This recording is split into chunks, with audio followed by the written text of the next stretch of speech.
সকালের ব্রেকফাস্ট আর বাচ্চাদের টিফিন যদি একই সঙ্গে করা যায় তাহলে কেমন হয়? চলো তাহলে রেসিপিটা শুরু করা যাক। এর জন্য প্রথমেই নিয়ে নিচ্ছি একটা কড়াই। এতে দিয়ে দেবো 2 চামচ সাদা তেল। তেলটা গরম হয়ে গেলে দিয়ে দিচ্ছি গোটা সর্ষে। সর্ষেটা ফুটে উঠলে দিয়ে দিচ্ছি 3 থেকে 4টে কারি পাতা।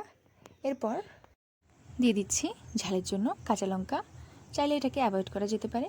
এরপর দিয়ে দিচ্ছি কয়েকটা কিশমিশ, ক্যাপসিকাম কুচি, পেঁয়াজ কুচি আর ম্যাশ করা পনির। সমস্ত উপকরণগুলোকে একসঙ্গে ভেজে নিয়ে এরপর দিয়ে দিচ্ছি আগে থেকে ধুয়ে জল ঝরানো চিড়েটা দিয়ে দেবো। এবার দিয়ে দিচ্ছি স্বাদ অনুযায়ী লবণ আর 1 চামচ চিনি। এরপর দিয়ে দিচ্ছি 1 চামচ ঘি। এরপর আরও একবার নেড়েচেড়ে নিয়ে নামিয়ে নেব। ঘিটা সম্পূর্ণ অপশনাল, তোমরা চাইলে দিতে পারো বা অ্যাভয়েড করতে পারো। আর এখানে আমি হলুদ ব্যবহার করিনি, তোমরা যদি চাও তো অবশ্যই হলুদ ব্যবহার করতে পারো। তাহলে দেখো আমাদের সকালের ব্রেকফাস্ট একদম রেডি। এটা ইজিলি বাচ্চাদের টিফিনেও ট্রাই করা যেতে পারে।